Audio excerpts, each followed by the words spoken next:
Restoration age, ये दौर restoration का था।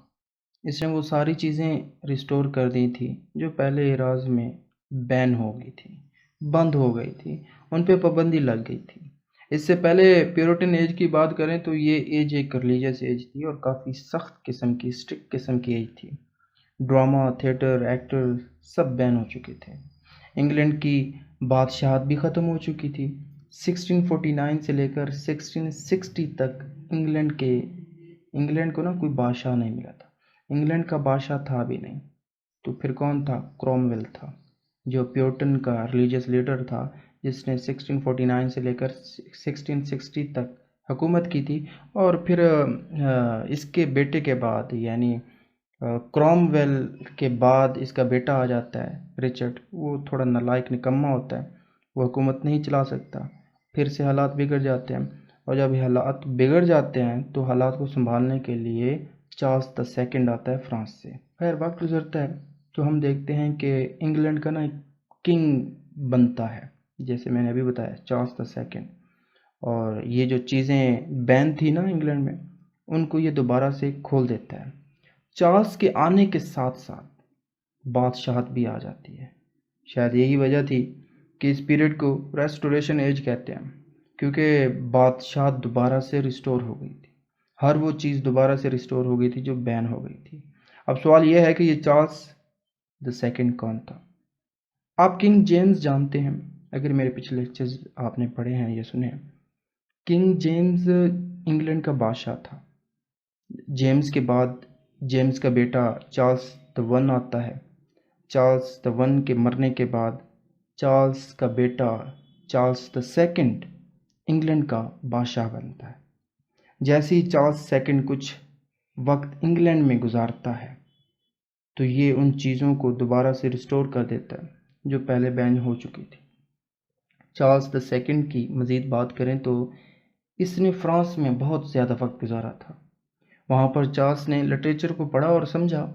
एक तरह से लिटरेचर से चार्ल्स को ना मोहब्बत हो गई थी।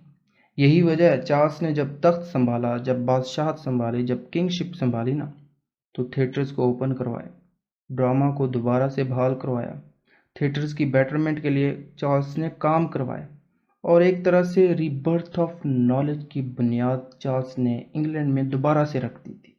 क्योंकि रेनेसेंस की जो सोल थी, जो रेनेसेंस की जो रूह थी, जो रिबर्थ ऑफ नॉलेज था ना, वो इस प्यूरिटन एज में ना ख़त्म हो चुका था। कहीं पे भी नज़र नहीं आ रहा था, क्योंकि हर तरफ सिविल वॉर थी, धोखा था, डिसेप्शन थी, हर तरफ नफ़रत का माहौल था। कोई कोई भी लर्न नहीं कर पा रहा था, कोई भी सीख नहीं रहा था। तो रेस्टोरेशन एज में रिबर्थ ऑफ नॉलेज बाकायदा से हुआ। तो अब बात करते हैं रेस्टोरेशन एज के लिटरेचर की। रेस्टोरेशन एज में जो ऑथर्स थे, जो पॉपुलर ऑथर्स थे, वो जॉन मिल्टन, जॉन बनियन, जॉन ड्राइडन थे। रेस्टोरेशन पीरियड में लिटरेचर के जो हीरो हैं, जो लिटरेरी फिगर हैं, जो काफ़ी पॉपुलर हैं, वो जॉन ड्राइडन है। ये फिर यूँ कहूँ कि रेस्टोरेशन एज को ड्राइडन एज कहूँ तो गलत नहीं होगा, क्योंकि इस एज में सब ऑथर्स में सबसे ज़्यादा काम इसी ने किया था। ये एक poet, critic, literary play right थे। इन्होंने पूरे रेस्टोरेशन एज को अच्छी तरह डोमिनेट किया, गालिब रहे ये। और यही वो पोइट थे जिन्होंने पोइट्री में बाकायदा तौर पे हीरोइक कपलेट मुतारिफ़ कराया, यानी ये हीरोइक कपलेट एक तरह से ये लेकर आए। और जॉन ड्राइडन के बाद हीरोइक कपलेट का इस्तेमाल अलेक्जेंडर पोप ने अपनी शायरी में किया, पोइट्री में किया। और इन दोनों से पहले, यानी अलेक्जेंडर पोप और जॉन ड्राइडन से पहले, एक और पोइट भी थे जिन्होंने हीरोइक कपलेट का इस्तेमाल किया था। कौन था वो चौसर था। चौसर ने कैंटरबरी टेल्स और लेजेंड ऑफ वुमेन में हीरोइक कपलेट का इस्तेमाल किया था। जॉन ड्राइडन का बहुत ज़्यादा हिस्टोरिकल वर्क बहुत ही मशहूर है। उसने जितना भी लिखा है ना, वो हिस्टोरिकल वर्क भी है किसी हद तक। इनका मशहूर वर्क फ्लैक्नो है, मैक फ्लैक्नो है।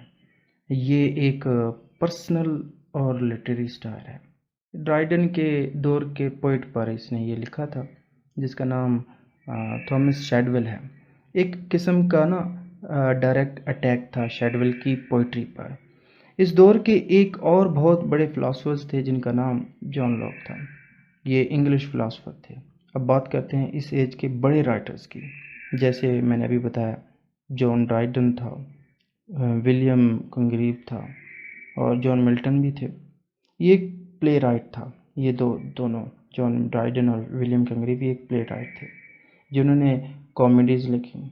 इस एज में सेक्स पर लिखना काफ़ी कॉमन हो गया था, आम सा हो गया था। The way of the world, love for love, ये कुछ वर्क हैं इनके। जॉन मिल्टन की बात करें तो इसने काफ़ी बेहतरीन पोइम्स लिखी। फिर विलियम वेचरले की बात करें तो ये फ्रांस में रहता था, प्ले राइट भी था।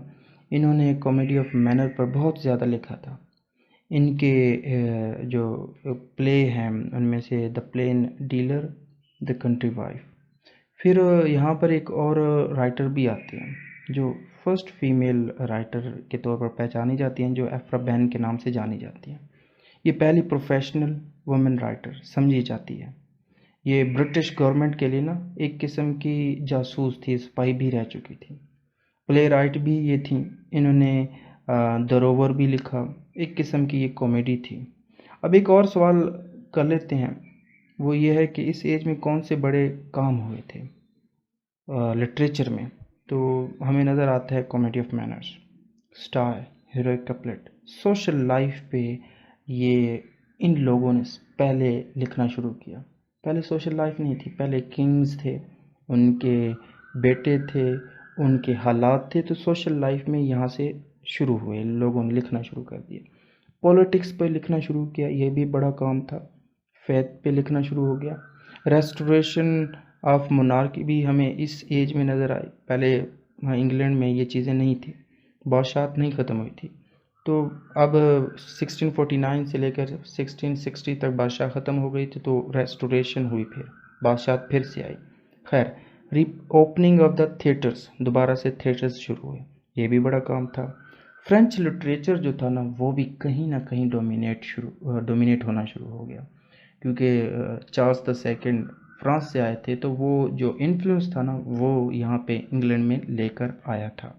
इसके बाद बात करते हैं चार्ल्स सेकंड की, जिसकी मौत का वक्त आ गया था, क्योंकि इसकी बॉडी में इंटरनल ऑर्गन्स जो थे वो फेल्ड हो चुके थे, उनके अंदर ब्लीडिंग होना शुरू हो गई।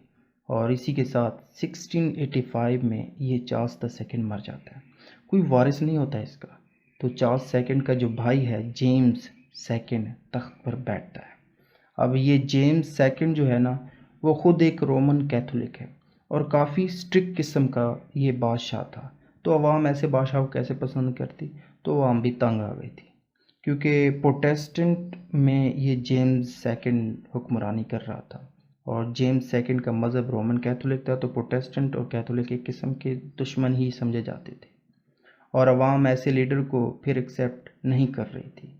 कहा जाता है कि 1688 में इस जेम्स सेकंड ने तख्त को छोड़ दिया था।